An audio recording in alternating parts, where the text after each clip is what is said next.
Hello friends, मैं सुजीत कुमार आज आपको आधुनिक भारत से गांधी युग के बारे में बताने जा रहे हैं। और गांधी युग का बारे में पूरा हम डिटेल करेंगे, लेकिन हम इसको पार्ट बाय पार्ट में आपको बताएंगे। और बरसते आप हमारे चैनल से जुड़े रहिए और हमारे चैनल को like, share, subscribe, bell icon जरूर दबाएं। तो देखिए, गांधी युग के बारे में बताने जा रहे हैं। तो गांधी युग 1915 से 1947, कहीं कहीं आपको 1919 से 1947 लिखा हुआ मिलेगा। तो जो आपको दिमाग में रखना है, दोनों सही है। तो चलिए, सबसे पहले आपको गांधी जी के थोड़ा सा जीवनी के बारे में बता दें। तो गांधी जी का जन्म 2 अक्टूबर 1869 ईस्वी को गुजरात के पोरबंदर नामक गांव में हुआ था। तो गांधी जी का जन्म 2 अक्टूबर 1869 ईस्वी को गुजरात के पोरबंदर नामक गांव में हुआ था। इनके पिताजी का नाम करमचंद गांधी था और गांधी जी का पूरा नाम मोहनदास करमचंद गांधी था। ये दिमाग में रखना।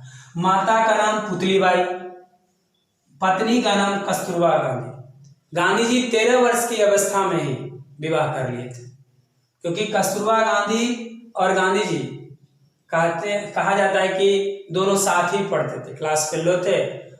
वहीं फिर बात बना होगा और दोनों 13 वर्ष की अवस्था में ही विवाह कर लिए 1882 ईस्वी। स्नातक के गांधी जी 1888 ईस्वी। गांधी जी स्नातक कब के 1888 ईस्वी। और 1893 ईस्वी में गुजराती व्यापारी सेठ अब्दुल्ला के केस लड़ने अफ्रीका गए। अब गुजराती व्यापारी सेठ अब्दुल्ला के केस लड़ने अफ्रीका गए गांधी जी, क्योंकि बैरिस्ट्री किए हुए थे, वकील थे, और ये लंदन गए थे बैरिस्ट्री करने। वहां से जब लौटे तो इनको मौका मिला, गुजराती व्यापारी सेठ अब्दुल्ला के केस लड़ने का मौका मिल गया। तो ये दक्षिण अफ्रीका गए 1893 से, और वहां उन्होंने इंडियन ओपिनियन प्रकाशित किया पत्रिका 1903 ईस्वी। तो इंडियन ओपिनियन गांधी जी कब प्रकाशित किए? 1903 ईस्वी। इंडियन ओपिनियन गांधी जी कब प्रकाशित किए? 1903 ईस्वी में। और अफ्रीका कब गए? 1893 से। गांधी जी अफ्रीका कब गए? 1893 से। और इंडियन ओपिनियन प्रकाशित किए 1903 ईस्वी। वहीं उन्होंने 1904 ईस्वी में फिनिक्स आश्रम की स्थापना की गांधी जी ने।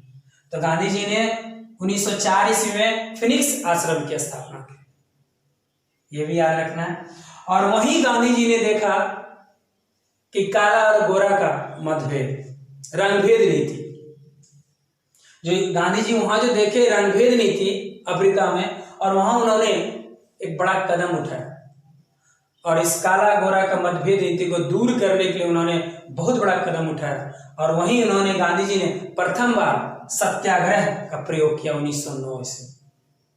तो गांधी जी से अगर वो पूछ देता है सवाल कि पहला सत्याग्रह गांधी जी ने कहाँ यूज किया, कहाँ प्रयोग किया, तो दक्षिण अफ्रीका में 1909 ईस्वी। कब किया? 1909 ईस्वी। और सत्याग्रह का अर्थ होता है सत्य और अहिंसा। सत्याग्रह का अर्थ क्या होता है? सत्य और अहिंसा। तो गांधी जी सत्याग्रह का प्रयोग किया 1909 ईस्वी अफ्रीका में सबसे पहले। तो देखिए आगे गांधी जी का भारत में आगमन। अब गांधी जी का भारत में आगमन, क्योंकि गांधी जी अफ्रीका गए थे 1893 ईस्वी में, और वहां से लौटे गांधी जी 1915 में। तो 9 जनवरी 1915 को भारत आए गांधी जी। इसीलिए आप लोग को बताना चाहता हूं कि 9 जनवरी या कतन की 7 से 9 जनवरी प्रवासी भारतीय दिवस मनाया जाता है। तो गांधी जी लौटे थे 1915 में भारत, इसलिए 7 से 9 जनवरी जो होता है प्रवासी भारतीय दिवस के रूप में मनाया जाता है। ये गांधी जी लौटे थे 1915। तो गांधी जी कब लौटे? 9 जनवरी 1915 को भारत आए, जहां गोखले से मुलाकात कर इन्हें अपना राजनीतिक गुरु माना। इसलिए गांधी जी का राजनीतिक गुरु गोपाल कृष्ण गोखले थे। तो यह भी क्वेश्चन इंपॉर्टेंट है, पूछ देता है कि गांधी जी का राजनीतिक गुरु कौन थे? गोपाल कृष्ण गोखले। गांधी जी भारत कब आए? 1915 में। राजनीतिक गुरु कौन थे? गोपाल कृष्ण गोखले। और 1916 ईस्वी में साबरमती आश्रम की स्थापना अहमदाबाद में की गांधी जी। तो गांधी जी ने 1916 ईस्वी में साबरमती आश्रम की स्थापना अहमदाबाद में किया, ये याद रखना है। अब आता है कि अहमदाबाद में जो साबरमती का आश्रम की स्थापना किया, तो साबरमती आश्रम का स्थापना करने का आशय था कि भारत के राजनीतिक गतिविधियों का जानकारी प्राप्त करना। ये दिमाग में रखना कि साबरमती आश्रम का स्थापना 1916 ईस्वी में किया, और साबरमती आश्रम का स्थापना का आशय था कि भारत के राजनीतिक गतिविधियों का जानकारी प्राप्त करना। तो आगे देखिए, चंपारण सत्याग्रह 1917। अब यहाँ पर आप लोग को दिमाग रखना कि अगर पूछ देगा कि गांधी जी भारत में सबसे पहले सत्याग्रह का प्रयोग कहाँ किया, तो याद रखिए बिहार में पश्चिमी चंपारण। याद रखिए बिहार में पश्चिमी चंपारण सबसे पहले सत्याग्रह का प्रयोग किया, और चंपारण सत्याग्रह हुआ 1917 में।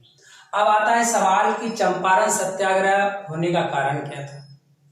तो वहां पर 3 कठिया प्रथा था, 3 कठिया प्रथा प्लस नील की खेती।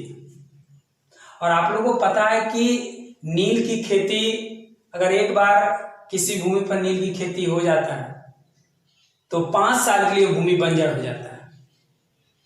5 साल के बाद ही कुछ होगा, तो 5 साल के लिए भूमि बंजर हो जाता है। और यह अनिवार्य कर दिया था कि 20 कट्ठा में 3 कट्ठा, 20 कट्ठा में 3 कट्ठा में नील की खेती करना अनिवार्य कर दिया था, जो ये अन्याय था, यह होना नहीं चाहिए था।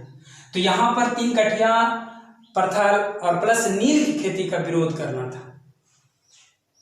इसीलिए चंपारण सत्याग्रह 1917 में हुआ। तो कारण था कि यहाँ 3 कट्ठा में नील की खेती करनी थी, और वहां के फार्मर लीडर, किसान का जो नेता था राजकुमार शुक्ला, या राजकुमार शुक्ल, तो उन्होंने ही गांधी जी को आग्रह किया, रिक्वेस्ट किया कि आप यहाँ आए और हमारा साथ दें।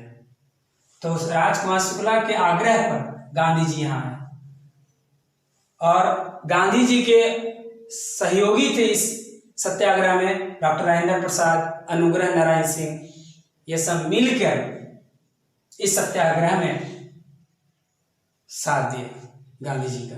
तो इस सत्याग्रह में गांधी जी के सहयोगी थे डॉक्टर राजेंद्र प्रसाद, अनुग्रह नारायण सिंह इत्यादि लोग। मैं क्वेश्चन ये भी पूछ देता है कि चंपारण सत्याग्रह में गांधी जी के सहयोगी कौन थे, तो डॉक्टर राजेंद्र प्रसाद और अनुग्रह नारायण सिंह, ये सब मिलकर ये 3 कट्ठा प्रथा और नील की खेती का विरोध किया। क्योंकि नील की खेती अगर एक बार हो गया तो सोचिए 5 साल के लिए भूमि बंजर हो जाता है, इसीलिए इसका विरोध किया। और गांधी जी ने पहला सत्याग्रह यूज किया या प्रयोग किया चंपारण में, याद रखिए 1917 में। और गांधी जी ने भारत में प्रथम सत्याग्रह शब्द का प्रयोग यहीं पर किया 1917 में। ये आपको याद रखना है। और अगर पूछ देगा कि सबसे पहले सत्याग्रह यूज कहाँ किया गांधी जी ने, तो आपको याद रखना है दक्षिण अफ्रीका 1909 से। लेकिन अगर भारत में पूछ देगा कि गांधी जी ने सत्याग्रह का प्रयोग सबसे पहले कहाँ किया, तो पश्चिमी चंपारण में 1917। क्यों किया, तो याद रखिएगा 3 कट्ठा प्रथा और नील की खेती का विरोध करने के लिए। और इनके गांधी जी के सहयोगी पूछेगा तो डॉक्टर राजेंद्र प्रसाद और अनुग्रह नारायण सिंह, याद रखें। और वहां किसान का नेता कौन था, तो राजकुमार शुक्ल, ये याद रखना। अब गांधी जी ने भारत में सर्वप्रथम सत्याग्रह का प्रयोग किया चंपारण में, ये भी है। और परिणाम क्या हुआ, इनका प्रयास सफल रहा, इनका प्रयास सफल रहा। और कृषकों की हक की बात है कि भाई गांधी जी बोल दिए और अंग्रेजों ने मान लिया, तो कृषकों की हक की बात हुई। इसी बीच रविन्द्रनाथ टैगोर ने उन्हें महात्मा की उपाधि दी। इसी बीच रविन्द्रनाथ टैगोर ने उन्हें क्या दिया, महात्मा की उपाधि दे दी। तो आपको गांधी जी से जो भी टॉपिक देंगे हम, तो वो हम पार्ट बाय पार्ट करके हम डालेंगे, ताकि आपको कंप्लीट हो जाएगा और इजी वे में याद भी हो जाएगा और समझ भी जाइएगा। तो हमारे चैनल से आप जुड़े रहिए और हमारी वीडियो को अंत तक जरूर देखिए, और हमारे चैनल को like, share, subscribe, bell icon जरूर दबाएं। नेक्स्ट वीडियो फिर हम लेकर आएंगे। थैंक्स।